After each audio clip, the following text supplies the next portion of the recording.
The Grand Rapids Economic Development Authority met with its commissioners in a properly noticed closed session on Thursday, April 27th, 2023, to discuss the possible purchase of real property, real estate here in the community for development purposes.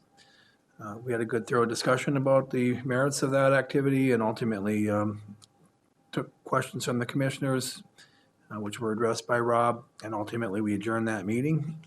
Right after that, we convened the regular Economic Development Authority meeting for the Grand Rapids Economic Development Authority for April 27th. We called the meeting to order. I chaired the meeting because Sholem was gone. We had a quorum. We approved the minutes. We approved claims in the amount of $26,250.30. And then we moved to the larger portion of the agenda.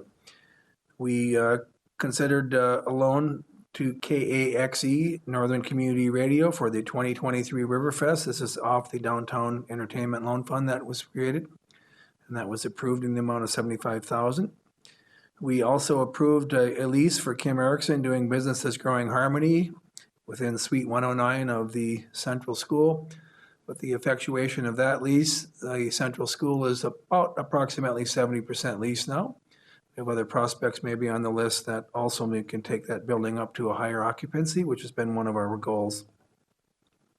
We next considered the Downtown Mandated Building Improvement Loan Program. This is a program that we've been working on to assist businesses in the downtown area, remedy code issues, handicap accessibility, bathrooms, other sorts of things like sprinklers and whatever that make it difficult for them to continue to, modernize their building or stay in business in a sense. And so we approved that policy tonight. The policy is now available to people in the downtown area. We had discussion about extending that out to a broader area than just the downtown, and we agreed for right now that we would use this program as a pilot, work in the downtown area, and if the demand is high enough, we would consider extending it to broader parts of the business community here in Grand Rapids.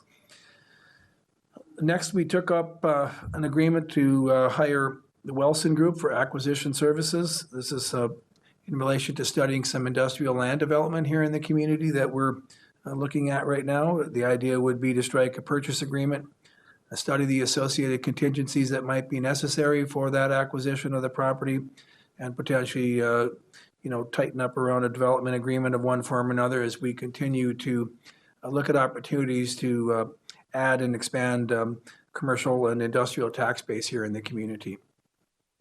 Along that same lines, we then took up an agreement with Short Elliott Hendrickson, or SEH, to do some due diligence work on those same properties, look them over for site design, look them over for site suitability, the layout, and all the kinds of things that you potentially could do with a property in that neck of the woods. That fee would be not to exceed $10,000 with SEH at a service rate, if you will, consistent with what Grand Rapids already gets as a municipality. We'll get that work back here hopefully sometime in the spring as we continue to take a look at our industrial and commercial development opportunities here in the community. There being no other business to discuss by the commissioners or by anybody else, we adjourned the meeting at about 5:15 p.m. and that was the end of the monthly meeting for April. Thank you.